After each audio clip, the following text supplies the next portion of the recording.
nagaa isin gaafachuun daganne akkam nagaa fayyaa jirtu ilmaan Oromoo bakka jirtanitti nageenyi koo isin haa ga'u.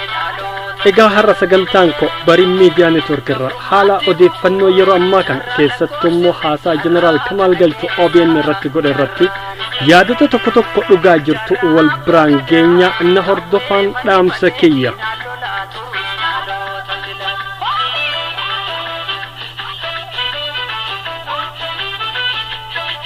Egaa Jeneral Kamaal Galchuu maal haasaan maal dubbatan icciitiilee Oromoo diinaaf dabarsanii kennan ka jedhamu kun dhugaadha moo soba? Isa kana bal'inaa wal jala qabne dhugaa jirtu ilmaan Oromoo biraan geenna kan hin liqimfamneefillee dirqama liqimsuu qaba. Yoo liqimsuu dadhabe immoo ololaa fi bolola namarratti oofan dhaabuun barbaachisaa kan jedhu wal biraan geenya na hordofaa ammas. Egaa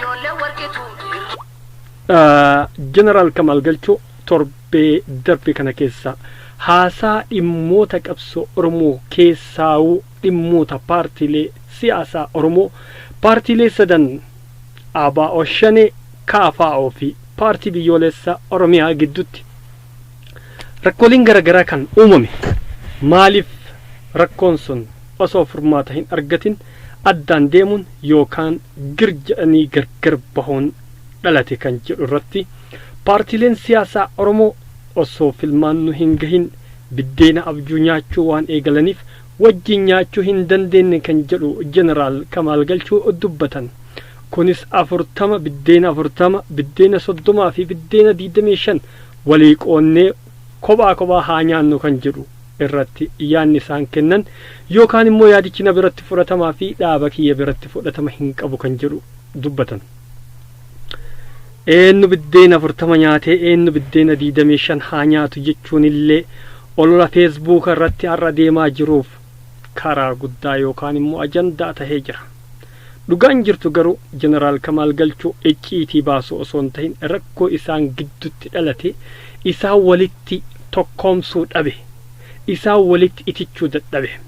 Ayyoo si hooggane malee hin tahu yoo ansi dura nyaadhe ati hambaa koo nyaatte malee hin tahu kan jedhu Jeneral Kamaal Galchuu didan. Dhugaadha kaa eenyuutu Oromiyaadhaaf ilma eenyuutu immoo ilma guddifachaati kan jedhus dubbii ta'e. Kana keessatti ilmaan Oromoo haqa jirtu beekanii abbaa haqaa yookaan immoo bakka hayti jirtu deeggaruun dirqama. Rakkooleen Jeneral Kamaal Galchuu kaasan dhugaadha. Rakkoon Facebook irra deemaa jiru immoo soba. Kana dhugaa jirtu walitti himnee walii liqimsuu qabna. Jeneral Kamaal Galchuu dhaaba mataa isaa hoogganatee deemuun mirga qaba. Shanee jala girrisuu dhabuunis mirga isaati. KFO wajjiinis gamtaa uummachuu dhabuu yookaan immoo rakkoo achi keessa jiru hubatee rakkicha silaa furuuf warri silaa hoogganan yookaan immoo xiinxaloonni bakka san jiran walitti fidanii furuu dadhabuun isaanii immoo madda rakkoo birooti.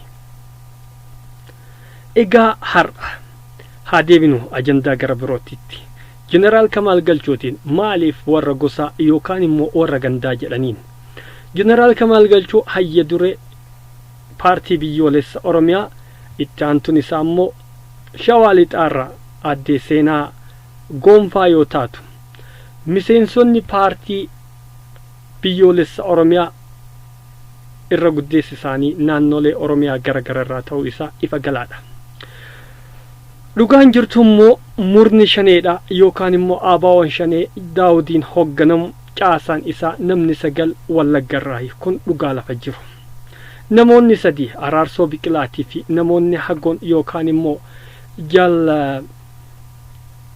abbaa mataa goofaree jaal Ibsaa Nagahoofa yoo taate malee kunniin kun warra ganda tokkoon ijaarame kan jiru haqa jiru. Kan haqa liqimsuudha. Dhugaa jirtus walitti himanii haqa jirtus walitti himuudha. Haa ta'u Oromummaa eenyutu namarraa fudhata? Anatu sirra Oromoo fi ati xiqqoo siyaasaan kee yookaan immoo Oromummaan kee sirra hir'uu kan jedhu gadaan sunis darbee jira. Dhugaa walitti himuu danda'uudha. Ummanni Oromoo har'a wanni KFO jala fiiguufis dhugaan jirtu ni beeyna. Waan namni qabsoo Oromoo kana keessatti shoora taphatee gadaadhumaa kana sanu obbo Juhar Muhammad waan KFO'tti miseensomeefi maaliif har'a ololli walirratti banamuun barbaachisere haga jiru walii beeyne dhugaa jiru walii beeyne akka kaleessa mooraa qabsoo bilisummaa Oromoo keessattuu biyya baqaa Eltiraa keessatti ilmaan Oromoo torchii wal godhaa turan ofii isaaniiti har'as bifti sun deebi'uuf yoo taate eenyuun hin fudhatu ka har'a maaliif hin fudhanne kaleessa mootummaa Eltiraa gargaarsifatanii namoota silaa barbaadan akka barbaadan gochaa akka turan eenyuufuu ifaadha Jeneral Kamaal Galchuu yoo gara isaa deebi'e immoo Jeneral Kamaal Galchuu warra federaalizimii sobaa kan warri Tigraay itti yaaman nama dideedha Baqqalaa Garbaa immoo nama yaada san fudhatee isaan wajjin hirmaateedha iskeel gabbisaas dabalatee kun dhugaadha kana maal liqimsine dhugaa maa waliif hin himne dhugaa jirtu walitti himne waliin deemuu haa dandeenyu federaalizimiin haqa warra Tigraayin qofa dhalachuu hin danda'u yoo dhugaan jiraatte ilmaan Oromoo dhaabbileen siyaasaa Oromoo kan sabaaf yaadan kan dhuguma dantaa mataa isaanii dhiisanii dantaa saba Oromoo dursan walitti dhufanii walitti baqanii federaalizimii dhugaa uumanii saboota biroo of jala hiriirsuu ni danda'an warra kaleessa qabsoo itti goone warra kaleessa taankiin ilmaan Oromoo lafarraa duguugaa ture isaan san warroota federaalizimii haqaa jennee yoo isaanii akka obbo Baqqalaan Garbaa jedhan san yoo isaaniif deebifne kaleessa maaf itti qabsoo goonere maaf qabsoo isaanitti goone icciitiin jedhamu kun icciitiin namni icciitii silaa kan saba Oromootii fi qabsoo Oromoo baase shaneedha malee Jeneral Kamaal Galchuu miti waraanni bilisummaa Oromoo kan jedhame innuyyuu kan 1300 sunuyyuu Tigraay irraa naannahee isa hattuu sukkaaraa san isa wajjin nagaa wal gaafatee foon affeeramee achirraan gale yaazoo kabbabaa fi girmaa xurunaafa warra hanga ammaa itti beekame shirri isaa wayyaanii wajjin dalagan itti beekame hidhaa jiran warra icciitii qabsoo Oromoo dabarsee kennaa ture